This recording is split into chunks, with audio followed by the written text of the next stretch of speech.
Welcome, welcome to Freaked Out with your psychic medium host, Liz. And of course, we're back at Freaked Out, where we don't just ask questions.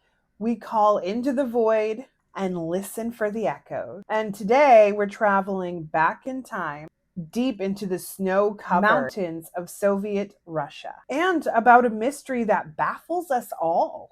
I've had people question and ask about this case over and over again, where it's actually baffled scientists, psychics, hikers, and even skeptics for over 60 years. 9 experienced hikers, a tent ripped from the inside out, bodies scattered across the tundra, some with crushed skulls, some with missing eyes, and missing tongues. And yes, I am referring to Dyatlov Pass. I'll be honest, I was pretty hesitant coming into this one.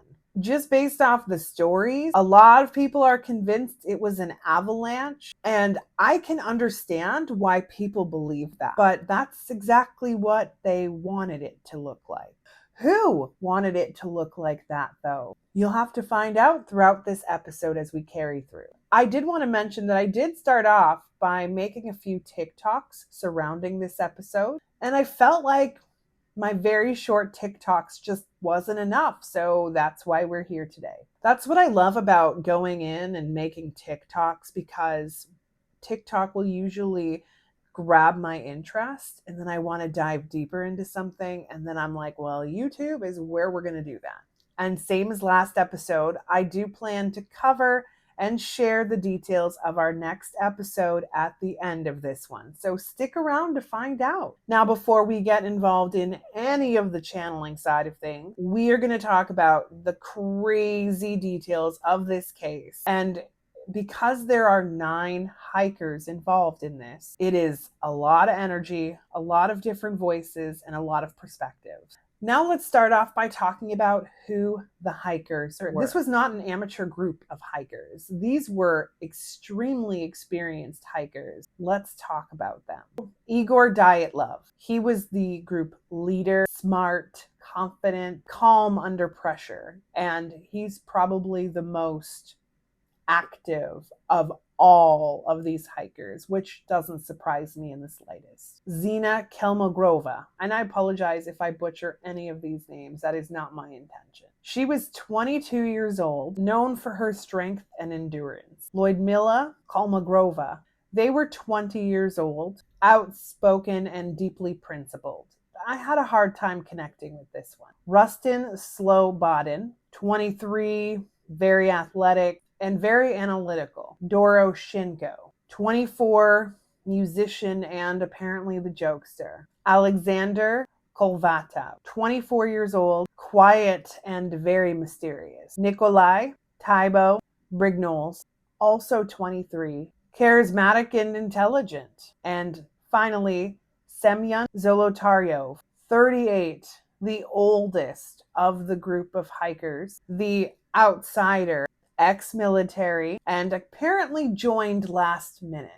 Now, apparently their goal was to reach Ural Mountains, but unfortunately they never made it. Now, this happened all the way back in the 50s, 1959 to be exact. Now, with the avalanche conspiracy being more of the rational explanation, many of the details at that specific scene didn't line up with an avalanche. And to me, here's why the avalanche theory does not make sense, and why it leaves so many of us feeling uncertain about it and skeptical. Now, first and foremost, the tent was only partially buried, but still standing and also in an upright position, which with an avalanche, I don't think that would be very possible. If the avalanche was that heavy, strong enough to cause multiple fatalities, would have completely destroyed that tent and buried it under tons and tons and tons of snow. Even the rescue team said that there were only a few inches of snow, not what you would expect from an avalanche. Now, the tent cut from the inside. The hikers slashed their way out of the tent from the inside. That implies a sudden panic, not necessarily one coming from, a crushing force of heavy snow coming. And if they were worried about being covered in snow, why not exit through the tent door? Why are we going in the opposite direction? And the tent door was not blocked. Now, the injuries itself do not match the avalanche trauma. Several of these hikers had catastrophic injuries, crushed chests, fractured skull, and no external wounds, which is odd. One person suggested a car crash because a lot of those injuries were very similar to that of a car crash. Now, Ludmilla had her tongue, her eyes, and part of her lips missing. Not typical avalanche injuries. Some hikers were barefoot, underdressed, and if an avalanche was happening, they wouldn't have calmly taken time to undress or be barefoot in -30 condition. Had no shoes on, no pants on, no jackets. I'm sorry, but I am not going in that kind of weather unless I look like a snowman bundled up. And here's the other unusual part. They traveled far from the tent. The hikers fled over a mile away from the tent, some into the woods, some into the deep snow, all at night in a blizzard. And that's not normal avalanche survivor behavior. Usually people try to stay close to their shelter or dig a safe spot nearby. And of course, their bodies were found at separate locations in different stages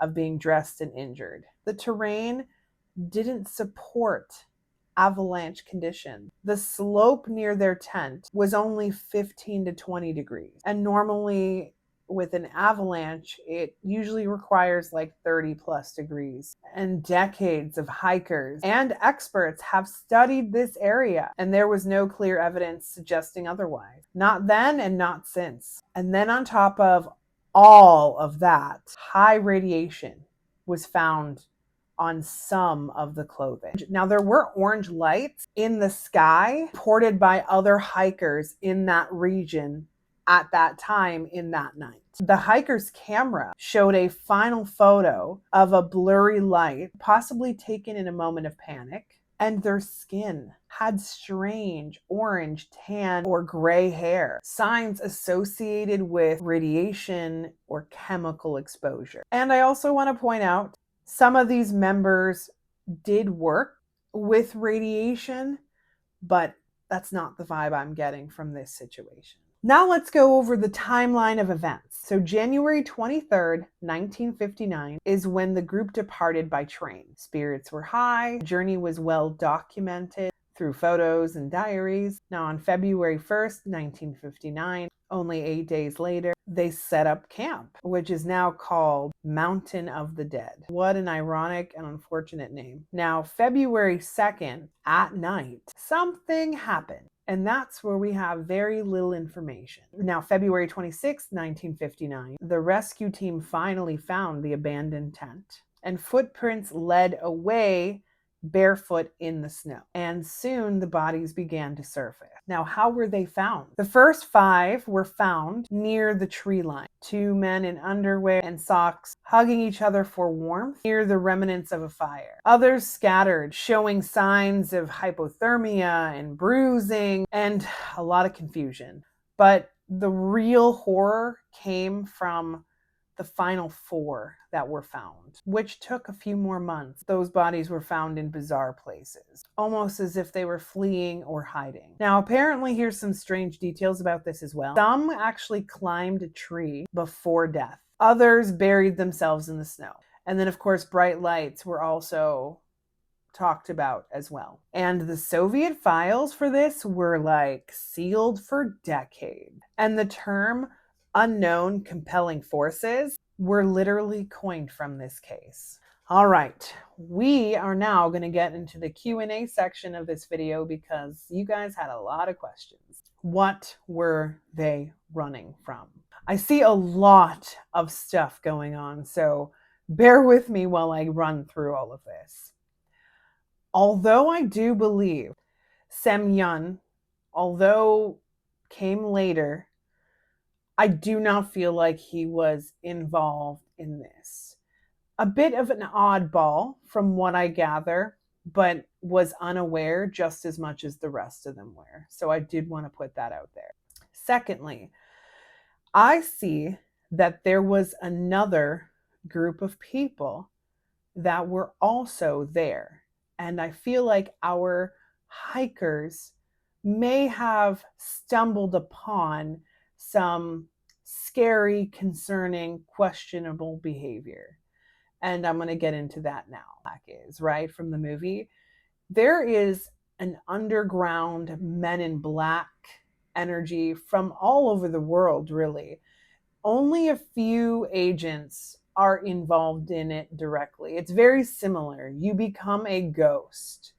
You don't have identification, you don't have a name, and you are probably going to be considered the first contact with aliens and UFOs. They are not nice people. They do not treat humans okay. They are usually the ones brought in to erase our memories when anything catastrophic happens, or worse, kill us off. These hikers all stumbled upon these men in black making contact with UFO energy. And not just contact, but really setting up a trap. UFOs like to go in places that are very warm normally. The fact that they went to this cold location is mind-boggling. I don't really understand why they went there. I'll figure that out and try to figure that out eventually. But I believe that the Men in Black were going to this specific area to meet up with the alien and UFO energy and make contact, but this was genuinely a trap for UFO. I believe that when these kinds of things happen, because of the coldness in the air, UFOs can do something where they, in a sense, melt snow or make it warmer around the location of where they're going to be. And that does entail a lot of radiation effects as well. So I believe that they kind of came down to meet these Men in Black, unaware of what was going to happen to them as well. I feel like there were at least 5 or 6 UFOs that came to meet with these Men in Black to do some sort of exchange of some sorts. I don't know how they all came about to communicate, but when I do, I'll also let you guys know. What I do see is that these men had these like space suits to kind of protect them from radiation, because this was not their first interaction. No. This was one of many, but this was going to be a big trap.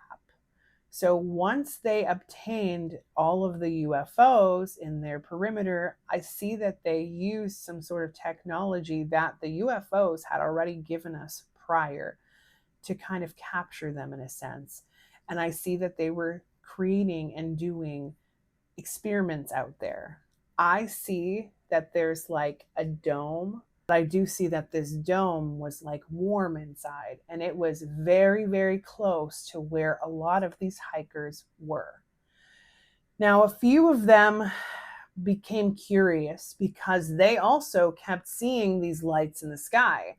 And I believe they were trying to take photos and pictures and do everything they could to get this on camera. Not all of them, though. Some of them were just like, I'm tired, we got a long day tomorrow kind of energy. From what I can see, once they stumbled upon this dome, a few of them, the ones that were like basically decapitated and killed and ripped apart, all of them were the ones who stumbled upon this. It was really hot. It's a hot energy. That's why they didn't necessarily have clothes on to kind of match the conditions, because this was like being in Florida in a sense on a really, really hot day. From what I can see, the Men in Black saw them.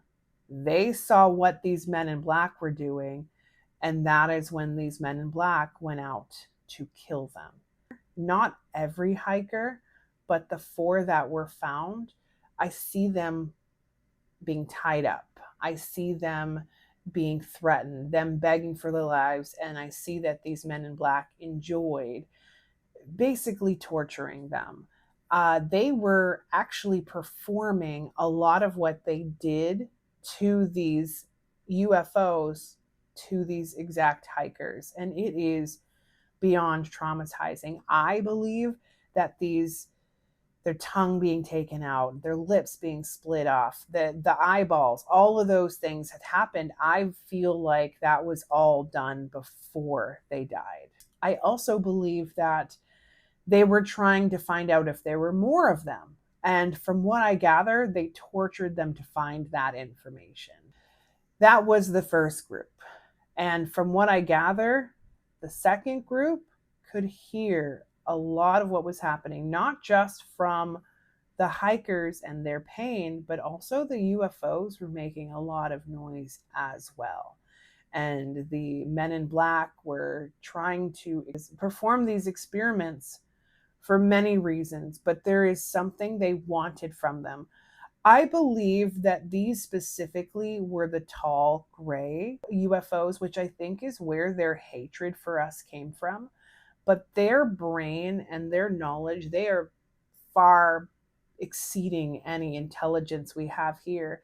And I believe they were trying to take their brains in order to see how it works so that they can make humans as intelligent, as smart, and it's pretty bad.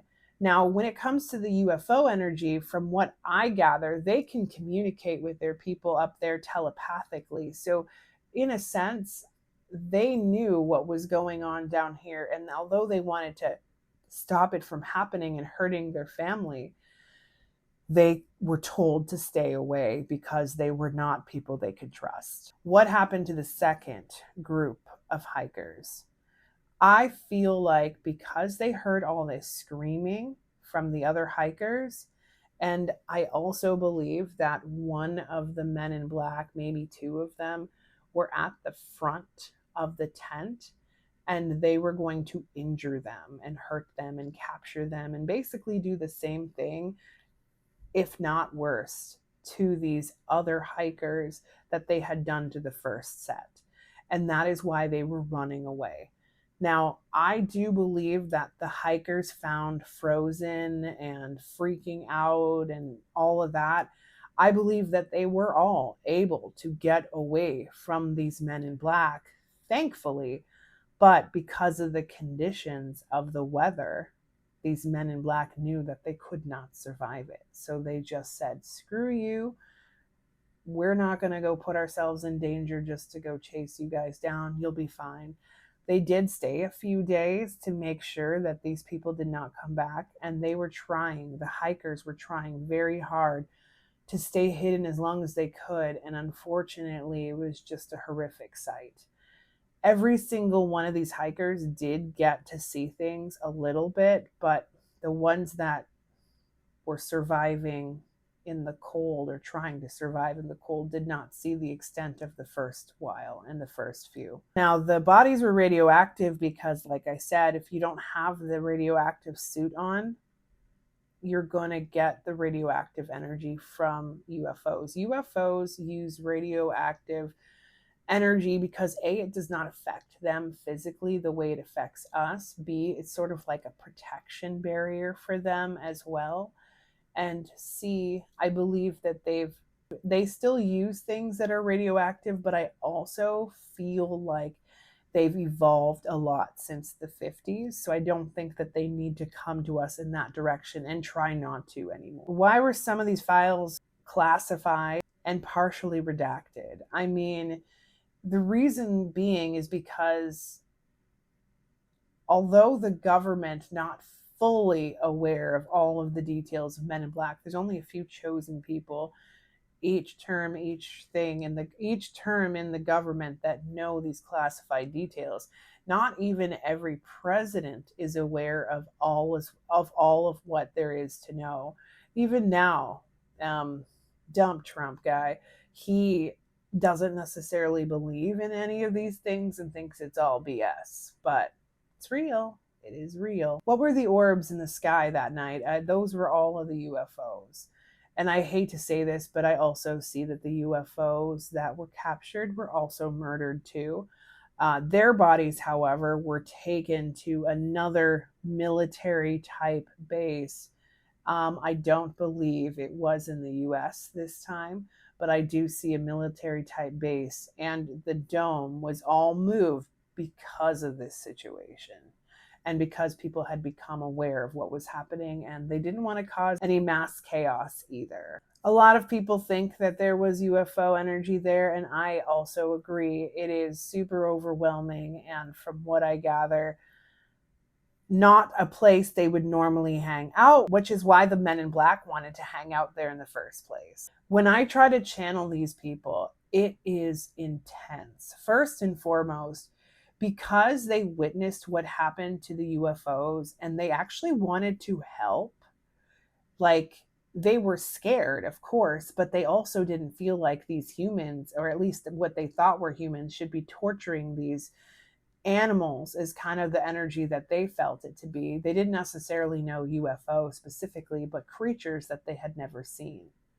But they didn't feel it was humane to hurt them. So they witnessed a lot, and those UFOs watched them watch in terror, and it gave them a sense of like, okay, not all of these people are bad. I keep feeling like a vibration under the earth, a deep hum, if you will. I saw Xena crying and screaming heavily. It's hard to hear. Not in pain either, at least at first, more so in fear. I do see Igor like looking up in the sky and trying to cover his eyes because the beam was too bright. And then I also keep hearing from a couple of other hikers that they chose the wrong time and the wrong date to come. They had also had a sense, one of them, I'm not sure which one, had a sixth sense that something terrible was going to happen. And I even feel like they may have set that on the train. I also feel like this electric static across the skin, like somebody was being electrocuted. And I'm thinking it was our first 4 hikers that stumbled across the dome. I feel like skin burning. I can smell it. It's disturbing. This was not natural. Now, did the Soviet government know what happened? Yes, a few of them did. Not everybody knew, but a few of them did. I feel like after this event took place, it really pissed off the UFOs up there, and they came back with some vengeance and started to abduct a few innocent people because A, they were easy to capture. It's much easier to capture somebody who is not aware of their surroundings or have any sort of weapons on them or anything, which is why they were abducted. And in a sense, they were trying to be like, we can abduct too. But I also feel like even their abductions, although some of them did have some weird experiments, and I feel like that stems from a lot of the trauma we put out there to the tall grays, and they have been trying to impregnate some of our men and trying to impregnate themselves. They are very, very interested in us when it comes to giving birth. I see that with UFOs, a lot of their species can only lay eggs. They cannot necessarily give birth. So they're very intrigued with the way we actually go about having children. And I'm not going to lie, some of us were tortured by other UFOs. Not all UFO energy is good energy, but most of them are not like us because they use their brains. Now, did any of these hikers last much longer than we know? I believe the 2 that were hugging each other were probably the ones who lasted the longest. From what I can see, they lasted a few days because of their experience, but after that fire went out, they didn't have the means to get help anymore and decided that they were going to die together in a sense and knew it was going to happen. But that is everything that I have today on Dyatlov Pass. And now, if you guys have any more questions about this case, please drop them in the comment section. And if I have enough questions, I will come back for a part 2. These spirits, although some of them have already crossed over, came back, is totally a new person, but a lot of these spirits are still kind of stuck in what happened. Not stuck in the spiritual sense, just emotionally thrown off by this situation, especially since the truth is technically still not out there. But from what I gather and what I've been told by some of these spirits, these UFOs have like memory chips. And this is something I feel like they implanted back in the day. And it's not to everyone, it's just to what they would consider their UFO astronauts, the ones that go out and explore all the other realms of the universe. And I see that these memory chips, although our technology cannot play them, the UFOs can. And I feel like one day they are going to show us a lot of instances where things like this happened, where the US, where the world does a lot of bad things to UFOs, and including this, and will give us all the details of what happened, like recordings of what these men in black did to these hikers and many other cases. This is a recent development for me, but I feel like that's something they're going to show us on a bigger scale at some point. And I see it coming across globally on streaming sites, on television, on phones, on the radio. It doesn't matter where we are. Every one of us that has contact with some sort of media, radio or not, we will find out about it in a heavier, crazier way. And I cannot wait till we get to that point. I want to see what happens. There's going to be a lot of people saying AI, AI, AI, right? Or this isn't true, or this is a prank, but I don't think it is. Anyways, guys, we're going to be coming back next week for a revamping of the Austin, Texas yogurt shop murders. Now, I did want to mention, I've already covered this in the past. This is going to be a revamping episode. I cannot wait to share the details with you. I have a lot more to give. And until next time, guys, stay freaked out.